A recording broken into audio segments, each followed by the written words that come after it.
The political system is broken and is in need of a radical overhaul. That gives rise to two questions for me. How is it broken and how would you change it?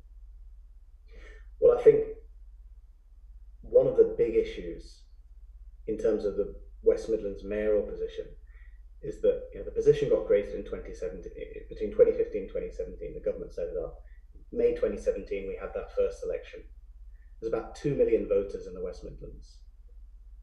Nearly 1.5 million of them didn't vote. So if you start from that position, for a lot of people, it feels invisible. It feels irrelevant, and it feels maybe not fit for purpose. So if it was something that people really tuned into and really plugged into, I think they would be voting. Um, and in 2012, Birmingham had a referendum on having a city mayor. People rejected it, and then obviously those turnout figures I'm talking about there for the West Midlands mayoral position are not great.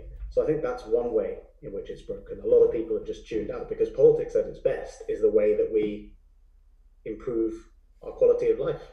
But a lot of people just don't see politics. People have disconnected that from being something that politics can achieve for a lot of people. But I think it's broken in lots and lots of ways. I think there's a lot of fakery and a lack of honesty. There's too much ideology and not enough pragmatism. And I think there's too much bureaucracy and not enough delivery, not enough results on the ground. So I think that's a sense of the problem, a sense of just a few examples of the ways in which I think it's really seriously broken. And I think the ways you could change it. I think there's three ways that I could come in and change it. And one is by being a completely different kind of mayor.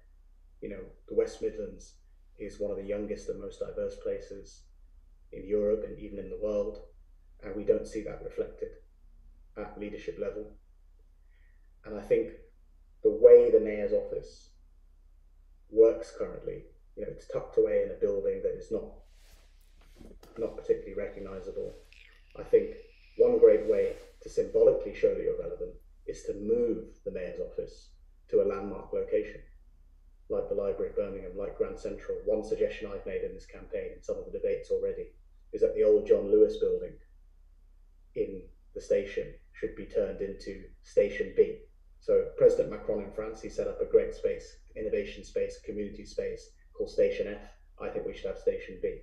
And I think that's an example of a place you could put the mayor's office and make it open to the public, give a sense of what the mayor's office is doing, create that interface with people, have a weekly Q&A. So I think a very fresh approach to how the mayor's office works would be a great way to change it. And then two final other points to add to that. Number two is back the doers. Too often, politicians and the mayor's office and other local leaders have their own initiatives, they have their own teams, and sometimes they're just not in touch with the on-the-ground reality. And actually, instead of trying to reinvent the wheel, there's so much talent and so many great things going on across the West Midlands, in Birmingham, in the Black Country, and elsewhere. We don't have to figure it out from scratch.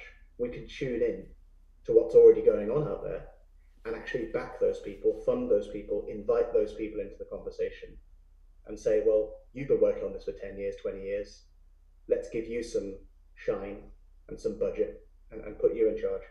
And thirdly, the UK is run from London. They control the purse strings. They have most of the power. And that fundamentally needs to get reset. And I think electing someone very different who's standing up for the West Midlands, electing someone into that position, that would be a little bit of a wake-up call to London and particularly to the Treasury to call for them to reset that relationship. Because if you look elsewhere in the world, that's not the way it works. There's a much healthier balance in terms of power and money between the capital city and the regions. So the UK is quite unusual in that setup. So hopefully that's given a